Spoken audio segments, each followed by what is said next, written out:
Precious. Hello friends, this is Precious and welcome back to my channel. For today's video, we will talk about student life versus new medical coder life. Before I start, I want to say thank you to our new subscribers. Thank you for subscribing and welcome to my channel. So disclaimer, this is all about my experiences and I just want to share it with you guys. How was my student life and now my new medical coder life, because I still consider myself as a new medical coder. I am still a little over 2 months coding, so I am still learning every day. So I want to share this experience with you guys. Number one is hours. So if you are a medical coding student, your hours depends, your study hours depends on you, right? For me, I can study whole day. I would study whole day, or sometimes I will not even study for a day. It depends on my mood, and it also depends on what is my goal for the day. So as a student, as a medical coding student, you have your own time to do whatever you want, either you study or not. However, in a medical coding life, you have 8 hours to work, right? It's a full-time job. So it means you have to be committed in that job. You want to be a medical coder, then you have to work 8 hours a day. This is a full-time job, so you have to be committed.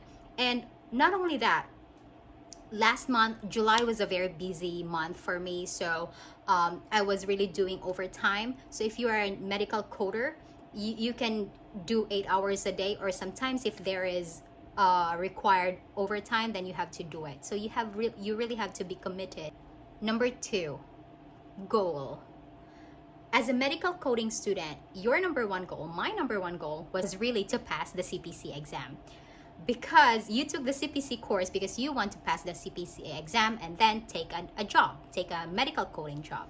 However, in a new medical coder life, me as a new medical coder, my goal, besides coding correctly, my goal is also to pass the assessments. These assessments will help to measure your accuracy in coding, your completeness in coding. It will help them measure you on how are you doing with your coding, and if you are applying that into your live coding. Number 3, as a medical coding student, you have to be very good in finding the correct answer or the best answer on the multiple choices, right? Because the exam is a multiple choice exam. The CPC exam is a multiple choice exam. So you have to be very good in doing the process of elimination. In the medical coder life, where you don't have choices to choose from because you have to do it yourself. You have to be very good at finding or comprehending, understanding the chart so that you can find the procedure code, the diagnosis code, the HCPCS code. You have to do it yourself. You don't have multiple choice to choose from. You have to be very careful and confident that you are finding the correct codes from the charts. Number 4, setup. As a medical coding student, you have this setup: a laptop, and then you have your 3 books. Because in CPC course, you have to have 3 books, right? The HCPCS, the ICD-10-CM, and then the CPT. So your setup is you have a computer, you have a laptop, and then you have your 3 books on your desk, which is very crowded if you have a small desk. However, as a coder, in my case, I am very lucky not to have those books on my desk anymore. But still, my desk is still crowded because I have 3 monitors. Number 5, instructors. If you're a medical coding student now, you have access to your instructors. You can email them if you have questions, if you are confused about the lesson, or during the live classes, if you're doing live classes, you can get an answer immediately. If you're doing a self-paced like I did, I could have the answer the next day, or immediately. Now, as a medical coder, if you have questions, then there are these expert people who are very expert in coding and everything. We call them coder coach. So if ever there is confusing on the chart or on the codes, or I have questions with the guidelines and everything, send a question and then they will reply to me immediately or within a day or the next day. Number 6, as a medical coding student, you have practice tests. For practice tests, these are very important part of your medical coding course or medical coding journey as a student, because these will help you and prepare you and equip you to pass the exam. So I really recommend that you have practice tests, or practice and practice and practice before you schedule your exam. As a medical coder, we have training. When I was hired, I had 1 month training. I know it's long, but it was very good training. I mean, it opened my eyes to the medical coding world, the real world. In our training, it prepared you to code live charts. Number 7, as a medical coding student, you have live lectures or live classes, or pre-recorded classes or pre-recorded videos. And for me, I had the pre-recorded videos because I opted to do the self-paced. Those lectures are very helpful, of course, because they prepare you to understand the guidelines, CPT guidelines, ICD-10 guidelines, HCPCS guidelines, the business of medicine, the HIPAA guidelines, and all of those things. On the other hand, as a medical coder, we have meetings, we have CEUs, and we have emails. Meetings, we have, just catching up on how are you doing. This is the new trends. Please read this. There are new CEUs. You can take this. Because in medical coding, you don't stop learning.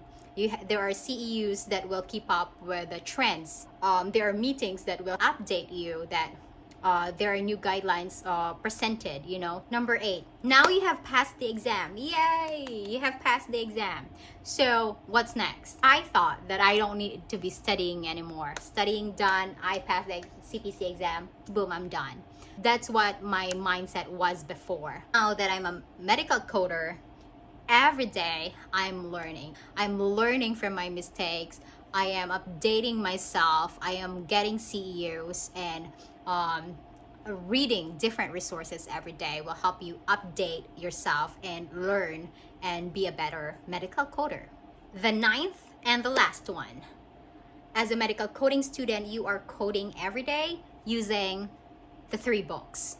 HCPCS, CPT, ICD-10-CM, and that is every day if you're studying, right? And that is on your desk every day, right? So in my job, comparing to my job right now, I am so happy that I don't have to use these books and put it on my desk and crowd my desk. In my job right now, I am only coding diagnosis codes. So I don't use the 3 books. I'm just using 1 book, which is the ICD-10-CM. We don't use the physical books anymore. I am an HCC coder, so we only code diagnoses. And that will be in our next video. What does an HCC coder do? So I hope this video helps you realize the expectations versus reality as a medical coding student and now as a new medical coder. And because I have told you about my job as an HCC coder and we don't use the all 3 books in coding, I am doing a giveaway. Yay! Some people reach out to me to give them some notes on my CPC course. Maybe I can help them with a note. I am giving away my CPT 2022 version and my HCPCS 2022 version as well. So there will be 2 winners. Actually, all my notes, like literally all my notes are in this book. Like all of my notes are in the CPT 2022 version of my book. Like every single page of this book has the notes that you want to help you pass the exam. So I'm giving this away because I'm not gonna use this anymore. If you are in the process of studying and then you need notes, then join the giveaway. And I hope you are lucky to get this one. I really love this. It helped me pass the exam. I hope the winner will really use this book to study and, pass the CPC exam. And also, of course, the HCPCS book 2022. But this is also very helpful because you don't need to buy another book. So join the giveaway and I hope you will get it.